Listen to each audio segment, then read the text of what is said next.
Yo, what up guys? Welcome back to Sneaker Stories. As always, I'm your host Chris Jack. Today, checking out something absolutely fire from Puma. Without further ado, let's check out their latest RS-X3 move.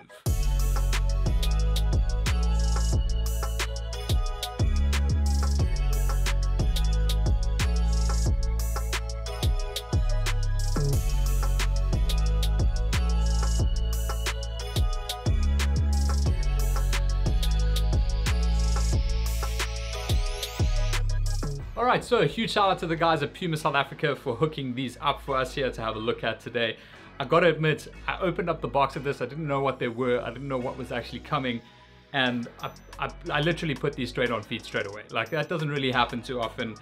I'm honestly just blown away by this pair of shoes. I don't really know what it is about this pair because the RS line of Puma shoes has had a whole bunch of different colorways and different executions and models and all of that kind of stuff underneath that line.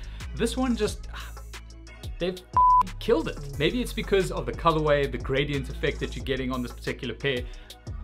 I don't really know. Like, just on feet, they are so good. And the comfort level, so good. Anyway, enough about all the glory of these things. And I really am not just saying that. I know a good shoe when I see one, and I've said that now already. So onto the review itself, and starting with the outsole over here, you've got 4 different colors: gray, cream, black, and blue, making up the rubberized outsole with a whole bunch of different textures for different traction points on the outsole of the shoe.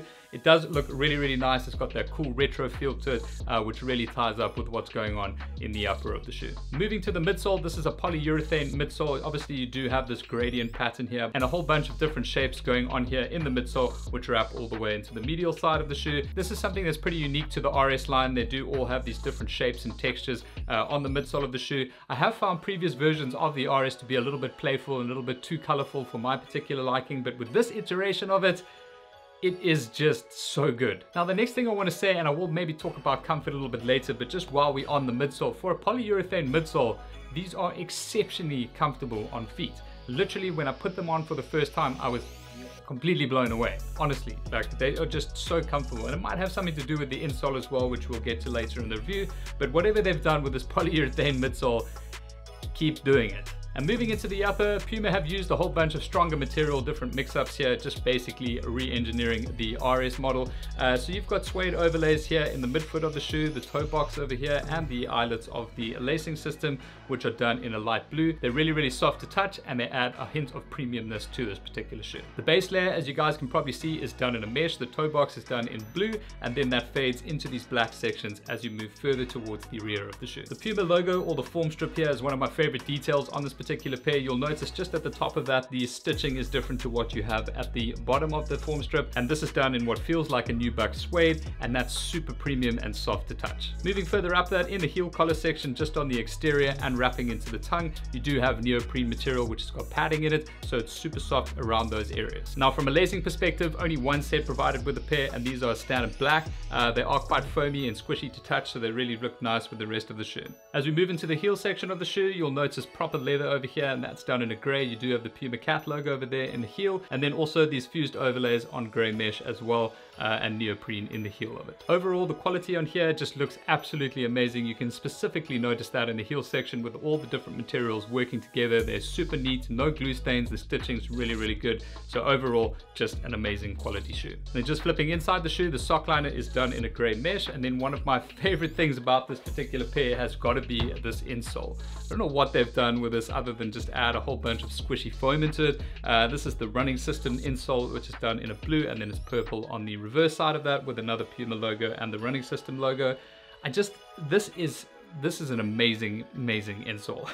That's why I said earlier, with the comfort of the shoe, when I first put them on, they were seriously comfortable. They really hugged and snugged your foot, but this underfoot, seriously good. Now, speaking about comfort from a sizing perspective, I would recommend going absolutely true to size with this particular pair. They might feel a little bit snug in the beginning because they really just grip your foot so nicely, but they will loosen up over time with wear and fit absolutely perfectly. As always, if you do have the option to try this particular pair on, obviously you can't right now, but maybe after the lockdown, depending on wherever you are in the world, then obviously that's going to be your safest bet, but I'm pretty sure you're not going to go wrong with true to size. Now, from a pricing perspective, these land at 2,000 Rand here in South Africa or $110 in the States, which I think is incredibly reasonably priced for this particular shoe. Even from the first photo I posted of these on my Instagram, I had some people saying that they look similar to 700s, and you know, if you consider the price point of $300 or 5,000 Rand compared to 2,000 Rand, that's a massive price difference for something that's going to be giving you the same kind of output on foot,